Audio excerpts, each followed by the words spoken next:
Union, intersection and subtraction.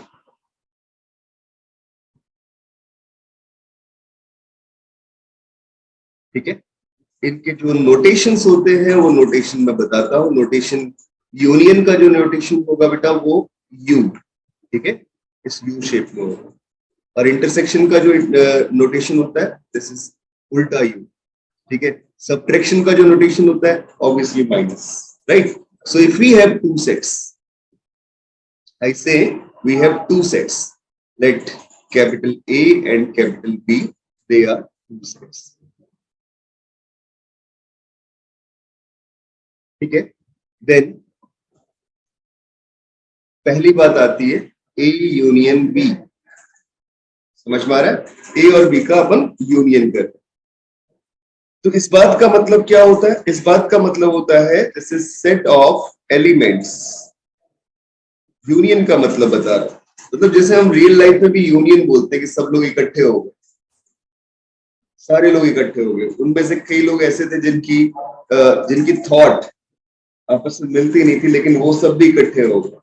जिनकी thought आपस में मिलती थी वो तो बहुत अच्छे से जुड़ गए, लेकिन जिनकी थॉट नहीं मिलती थी उनको भी हमने जबरदस्ती इकट्ठा कर लिया। लाइक इंडिया, इंडिया में कई सारे स्टेट्स ऐसे हैं जिनके थॉट इंडिया के साथ नहीं मिलते, लेकिन हमने उसे क्लब करके उसकी भलाई के लिए क्या किया, एक ऐसे बोलते हैं बेटा यूनियन, संघ ही है इंडिया। संघ मतलब हिंदी में, और इंग्लिश में क्या बोलते हैं, यूनियन, राइट। सो एक यूनियन डेवलप किया। So just like as that, this is set of elements which are present in set A और set B, जो कि A में भी प्रेजेंट है और B में भी प्रेजेंट है। ऐसे एलिमेंट्स का कलेक्शन जो हो गया वो क्या बता दिया आपको, यूनियन बता दिया। बात समझ में आ रही है मेरी? which are present in set A और set B। This is English वाला और, हिंदी वाला और नहीं, ठीक है। मतलब ए में भी हो सकते हैं, बी में भी हो सकते हैं और दोनों में भी हो सकते हैं, राइट। तो ये कॉम्बिनेशन मेरे पास आया, ठीक है। अब अगली बात आती है, इस बात को ऐसे भी बोल सकते हैं, set of elements which are present in at least one of A और बी। एटलीस्ट वन की बात नहीं है, सिर्फ ए में हो, सिर्फ बी में हो या दोनों में हो, सारे एलिमेंट्स को अपन क्लब करते हुए चल रहे हैं। और किसके अंदर लेके चल रहे हैं, यूनियन के अंदर लेके चल रहे हैं, राइट। अब आती है दूसरी कहानी, सेकेंड स्टेटमेंट। सेकेंड स्टेटमेंट क्या है, that is intersection. So we write that A intersection B, this is set of elements which are common in both A and B. In other words, set of elements which are present in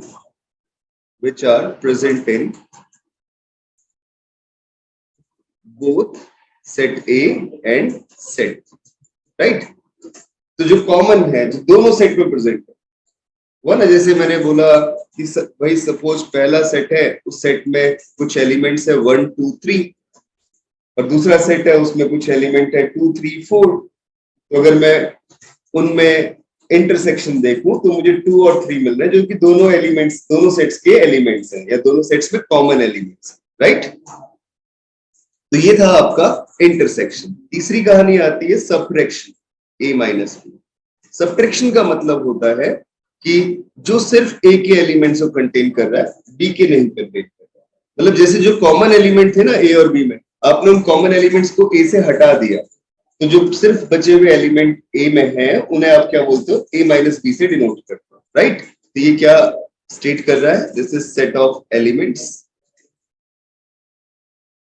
of A which are not in B, which are not in B, right?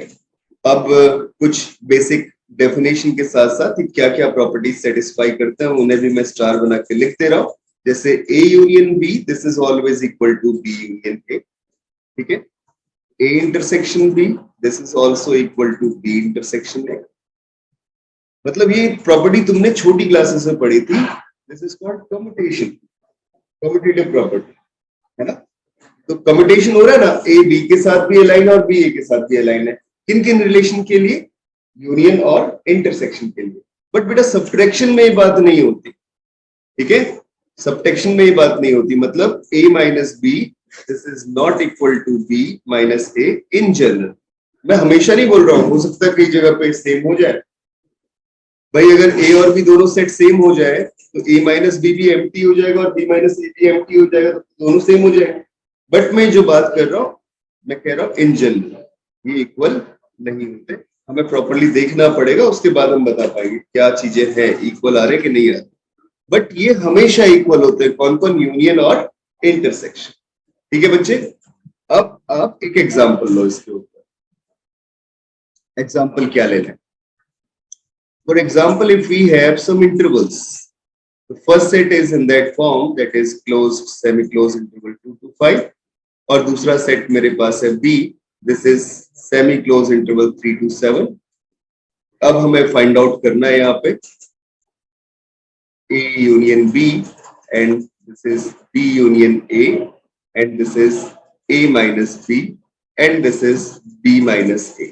What are their values, right? To find that, firstly draw them in real line। तो पहले तो आप real line पे draw करो, ठीक है। तो real line पे ड्रॉ करने के लिए पहला सेट है 2 to 5, तो यहाँ पे सपोज कोई मेंबर है 2, आप यहाँ से मूव करना शुरू कर रहे हो, कहां तक पहुंचे, 5 तक पहुंचे, ठीक है। तो ये 2 से लेके 5 तक के सारे मेंबर्स मेरे पास है ना बच्चे। और दूसरा सेट क्या बता रहा है, 3 to 7, तो 2 के बाद यहाँ पे कहीं पे 3 होगा, ठीक है। तो 3 से लेके 7 तक ये सेट मूव करता चले जा रहा है, यहाँ पे 7 आ गया, ठीक है। ये वाला जो नीचे वाला सेट है, ये सेट है A, और ऊपर वाला सेट है वो सेट है B। अब तुम इजीली देख सकते हो कौन कौन से मेंबर्स कॉमन मिल रहे हैं, क्या क्या चीजें हो रही है। अगर मैं ये 2 वर्टिकल लाइन ड्रॉ कर दूं तो मैं देखता होगा कि ये जो रीजन है, this region is common region in both set, first set as well as in second set. So when you have to find union A union B, तो मुझे क्या मिलेगा, वो तो बोलता है the set of elements which are in A or B, it means which are in at least A or B, कम से कम एक में हो, at least one of A or B, right? तो भाई मुझे 2 to 3 के मेंबर भी मिले, 3 to 5 वाले भी मिले और 5 to 7 वाले भी मिले, मैंने इन सबका यूनियन लिया, तो मुझे क्या मिल गया, interval 2 to 7 close interval, right. अब ऐसे ही हम आगे बढ़े, अगर हमने इंटरसेक्शन की बात की, इंटरसेक्शन B, तो तुमने देखा 3 एलिमेंट पहले सेट में, मतलब A सेट में है, यहाँ पे 3 है, लेकिन B सेट में 3 नहीं है, तो कॉमन नहीं है। तो 3 पे क्या लिखोगे, ओपन, और 5 पे क्या लिखोगे, ओपन। 5 एक में है, दूसरे में नहीं है, लेकिन 3 से 5 के बीच के सारे मेंबर्स मेरे पास है, इसलिए मुझे क्या मिल गया, इंटरसेक्शन में, राइट। अब मैं फिर से देखता हूँ A माइनस B। अगर हम A माइनस B की बात करेंगे तो A से B वाले सारे मेंबर्स हटा दो। बोलो सर B वाले वो मेंबर से तो हटा पाएंगे जो 3 से 5 के बीच में है, उसके बाद वाले मेंबर तो इस सेट पे लाई करते ही नहीं, तो उनसे तुम्हारा वैसे ही कंसर्न नहीं। हमारा कंसर्न किनसे है, सिर्फ जो 3 से 5 के बीच में लाई। तो जब 3 से 5 वाले बीच के सारे एलिमेंट हटाए तो 2 से लेके 3 तक के बीच के सारे एलिमेंट्स बच गए। तो ये क्या मिला, A माइनस B। अब दिमाग में घुस गया होगा कि B माइनस A कितना आएगा, 5 से लेके 7, this set is B minus. तो बेटा बहुत इजी सा कंसेप्ट है यूनियन का, इंटरसेक्शन का, सब्ट्रैक्शन का, ठीक है ना। तो वो हमने देखा, एग्जांपल्स लेकिन डिफर कर सकते हैं सिचुएशंस को। तो एक और एग्जांपल लेता हूं जिससे आपको प्रॉपर आइडिया मिल जाए, ठीक है। So second example for that, this is, suppose we have first set, this is equal to close interval 5 to 6, and second set is B is equal to close interval 4 to 9, right. अब मुझे करना क्या है, मुझे union देखना है, A union B, मुझे intersection देखना है, A इंटरसेक्शन B, और मुझे सब्ट्रैक्शन देखना है, A माइनस B, और मुझे निकालना है बच्चों B माइनस। सबसे पहले वही पुराना काम, दोनों सेट्स को रिप्रेजेंट कर देते हैं अपनी नंबर लाइन। ठीक है, तो पहला सेट कहां से कहां तक लाई कर रहा है? 5 से लेके 6 के बीच में। तो ये 5 हो गया, यहाँ पे 6 हो गया। 5 से 6 के बीच में पहला सेट लाई कर, this is 5 and that is 6, this is set 8। दूसरा सेट जो बी है वो कहां से कहां तक लाई कर रहा है? 4 से लेके 9, तो 4 5 से पहले रहा होगा यहाँ पे, और यहां से 9 कंटिन्यू चल रहा है, तो 9 कहीं यहाँ पे रहा होगा। ठीक है, तो अगर हम कॉमन देखते हैं तो कॉमन के लिए मैंने ये वर्टिकल लाइन ड्रॉ कर दी, और तुम्हें पता चल गया होगा ये सारे मेंबर्स, ये कॉमन रीजन मुझे मिल गया। अब आप इजीली बता सकते हो what is union. So we have that A union B, this is equal to close interval 4 to 9, and this is A intersection B, that is equal to close interval 5 to 6. ठीक है, A minus B, this is equal to A minus B। A से अगर हम B के element हटा दें, बोलो sir अगर A से B के एलिमेंट हटा दोगे तो एक के पास तो कुछ बचेगा ही नहीं, कुछ बचेगा बताओ? नहीं बचेगा ना। ए से बी के एलिमेंट हटा दिए, क्योंकि भाई ए के जितने भी एलिमेंट हो तो सब बी के अंदर हैं। तो जब मैं ए से बी के एलिमेंट हटा दूंगा तो कॉमन एलिमेंट सारे हट जाएंगे, और कॉमन एलिमेंट सारे हट जाएंगे तो ए पूरा ही हट जाएगा। बचा क्या फिर? बोलो कुछ नहीं सर, ये तो खाली बच गया। जैसे क्या बोलेंगे? Empty set. ये इसका नोटेशन पाई है बच्चों, मतलब ऐसा सेट मिला। कर्ली ब्रेसेस में हम सेट को डिफाइन करते हैं, उसके अंदर कुछ भी नहीं था, तो ये जो है ना, इस नोटेशन को देते हैं फॉर एम्प्टी सेट। और यू में से नल सेट, और यू में से वॉइड सेट, राइट। तो ये हमारी पहली कैलकुलेशन थी। These are the good example. अब अगर अपन निकालते हैं बी माइनस ए, तो बी में से ए के मेंबर्स हटा दो। बोलो सर 5 से पहले वाले मिल जाएंगे और 6 के बाद वाले मिल जाएंगे। तो 4 से लेके 5 तक के मेंबर्स मिले, लेकिन 5 नहीं मिला क्योंकि 5 तो कॉमन था दोनों में, तो वो एक जब हटा रहे हो तो 5 भी हट जा रहा है, 6 भी हट जा रहा है बच्चों, और 6 से 9 तक के सारे मेंबर्स मुझे मिल रहे हैं। तो इनके बीच में क्या लगाएंगे? यूनियन। ये मेंबर है और ये वाले मेंबर, तो उनके साथ में क्या लिख दिए? यूनियन। ठीक है, that is called B minus. समझ में आया? ठीक है, तो ये हमारा बेसिक क्राइटेरिया हुआ। अब स्टैंडर्ड सेट्स को कैसे लिखा जाता है? जैसे कुछ स्टैंडर्ड सेट्स है, मैंने आपको शुरुआत में ही बता दिया, नेचुरल नंबर्स, होल नंबर्स, ठीक है, इंटीजर्स। तो जैसे सपोज मैं एक बार दोबारा चलता हूँ ऊपर वाले सेक्शन पे, तो यहाँ पे मैंने आपको ये कुछ नोटेशंस दिए थे, ठीक है ना। इसको इंटीजर्स के सेट को कई लोग आई से भी डिनोट करते हैं, ठीक है। नेचुरल नंबर के सेट को कई लोग आई प्लस से भी डिनोट करते हैं। आई प्लस का मतलब है positive integers. Positive integer obviously they are natural numbers, right. और रैशनल को अपन क्यू से डिनोट करते हैं, और इरेशनल को क्यू सी से डिनोट करते हैं, ऊपर सी लगा के, right. So they are basic notation. तो अब तुम्हें समझ में आ गया होगा रियल नंबर्स कैसा सेट है। This is also a continuous set, right, क्योंकि वो तो कंटिन्यूएशन में माइनस इंफिनिट से इंफिनिट के बीच में चल रहा है, ठीक है।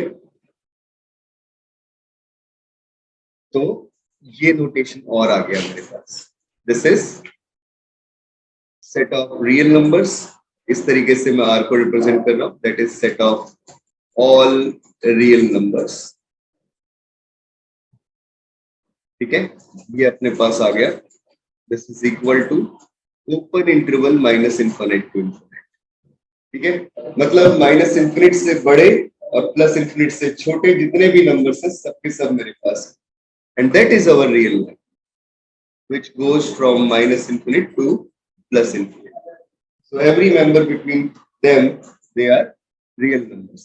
But इन दोनों को हम नहीं जानते कि infinity कितना था और minus infinity कितना था. When the things are beyond the limit, then we can say they are infinite. ठीक है? A value which is larger than a very large value, or you may say something which is larger than a very large value, this is called plus infinity. And something which is smaller than a very small negative value, this is called minus infinity. ठीक है, these are two notation. तो ये अपना set of real number है, पक्की बात, ठीक है। एक नोटेशन और बच्चों साथ में डिफाइन करते हैं, this is R plus. R plus का मतलब है set of all positive real numbers.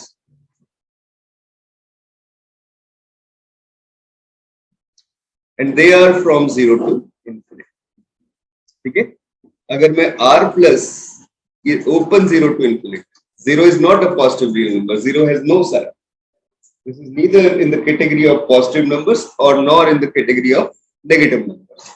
तो अगर मैं r प्लस के साथ में 0 और यूनियन में लिख लूं, मतलब 0 को भी क्लब कर लूं, तो मेरे पास क्या आता है, set of all non negative integers. क्या आता है, set of all non negative integers, real numbers. This is from 0 to infinity. तो अपन 0 को भी कंसिडर कर रहे हैं, इसलिए 0 से। ठीक है, अब नेगेटिव नंबर 0 से पहले वाले थे तो उनको छोड़ दिया, तो नॉन नेगेटिव की बात करें तो उसमें 0 भी आया और पॉजिटिव भी आया। ठीक है, तो ये एक बेसिक फॉर्मेट बना। अब थोड़ा और आगे बढ़ते हैं।